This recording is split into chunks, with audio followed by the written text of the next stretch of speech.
Bertemu kembali dalam SLM 1-5 menit. Kita akan masuk di dalam generasi yang kelima, Mahalalel. Nah, arti nama Mahalalel yaitu pujian kepada Allah. Allah terpujilah, kemuliaan bagi Allah.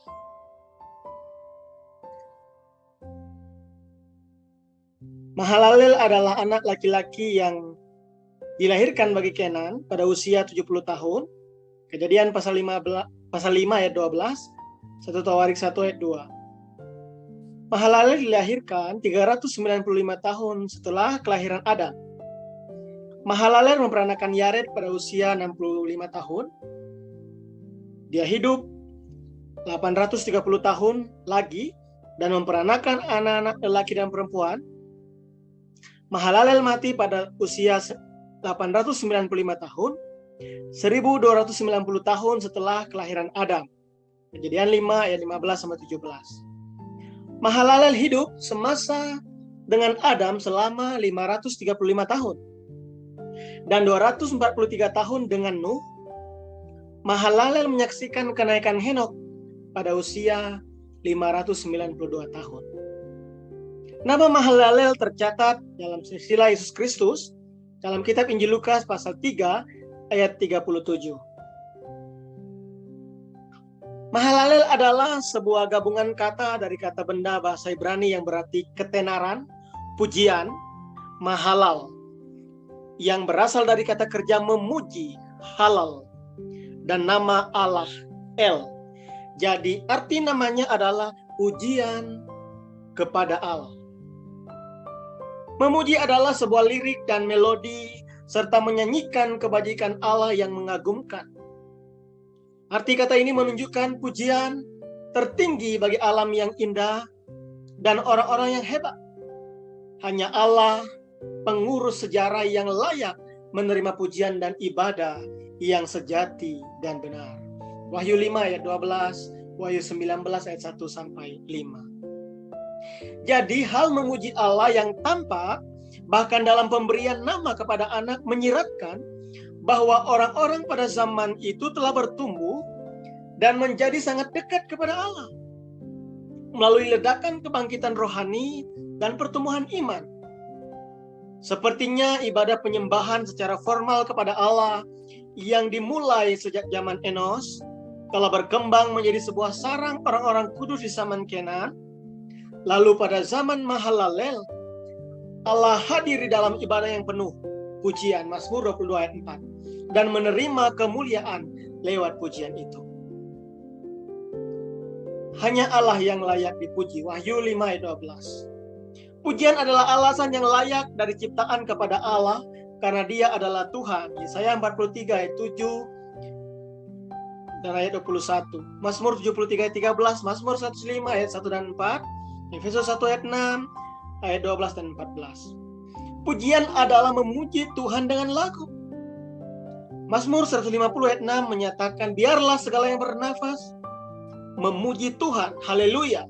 Di sini haleluya adalah sebuah terjemahan kata Ibrani yang berarti hai kalian, pujilah Tuhan. Agustin berkata, pujilah Tuhan. Pujian adalah bernyanyi dan memuji Tuhan. Saya berharap agar pembaca memuliakan Tuhan melalui kehidupan memuji Dia, sama seperti arti nama Mahalalel. Pujian adalah daya gerak yang menimbulkan kekuatan kuasa Allah. Ketika pujian dinyanyikan dan diteriakkan dengan lantang, kota Yeriko runtuh. Yosua pasal 6 ayat 16-20. Roh jahat meninggalkan diri Saul, 1 Samuel 16 ayat 23. Dan gempa bumi yang hebat terjadi, sehingga pintu ruang penjara bagian dalam terbuka, dan semua belenggu mereka terlepas. Kisah Para Rasul 16 ayat 24-26. Mereka memperoleh kemenangan besar dalam perang ketika mereka mengedepankan pujian. 2 Tawarik 4, 2 Tawarik 20 ayat 20-23. Semuanya ini dapat terjadi karena Allah bertata di atas pujian. Mazmur pasal 22 ayat 4. Setelah Raja Salomo menyelesaikan pembangunan bait suci, ketika paduan suara berpakaian lenan halus bersama dengan 120 imam peniup nafiri secara serentak memuji Tuhan dengan cercap, gambus dan kecapi, hadirat Tuhan turun. 2 Tawarik 5 ayat 12 dan 13. Dan awan kemuliaan Allah memenuhi bait suci, sehingga imam-imam tidak dapat melayani karena awan itu. 2 Tawarikh pasal 5 ayat 14. Sama seperti peristiwa tersebut, pujian adalah aroma kudus yang menarik Allah yang berada di tempat jauh untuk mendekat. Dan pujian adalah daya gerak yang menimbulkan pekerjaan besar dan menakjubkan yang tidak terbayangkan oleh manusia. Pujian adalah pengakuan yang penuh keharuan tentang kasih karunia yang diterima. Pada zaman Mahalaler, keturunan Saleh dari Set hidup dalam lokasi kesengsaraan yang penuh dengan dosa dan kejahatan. Akan tetapi di dalam setiap pertempuran rohani yang sengit melawan dosa dan kejahatan, mereka mengalami kemenangan dengan pertolongan Allah. Ulangan 1 ayat 30, Ulangan 20 ayat 1, Yosua 10 ayat 4, dan Yosua ayat 4, pasal 10 ayat 43, pasal 23 ayat 1, Nehemia 4 ayat 20. Kemungkinan Kenan hendak memuliakan Allah dan bersaksi di hadapan banyak orang bahwa Allah itu hidup. Maka ia menamakan anaknya laki-laki Mahalalel untuk memperingati kasih karunia yang telah diterimanya. Mereka yang telah menerima, merasakan dan mengalami kasih karunia Allah tidak dapat terhindar untuk bersaksi dan memuji Allah yang memberikan kasih karunia tersebut. Sahabat Rasul 9 ayat 22, pasal 18 ayat 5 dan pasal 20 ayat 28, dan Yohanes 1 ayat 41. Arti nama Yehuda, satu dari 12 suku Israel adalah terpujilah Tuhan. Kejadian 29 ayat 35. Suku Yehuda berdiri di barisan terdepan dalam setiap peperangan dan selalu kembali dengan kemenangan.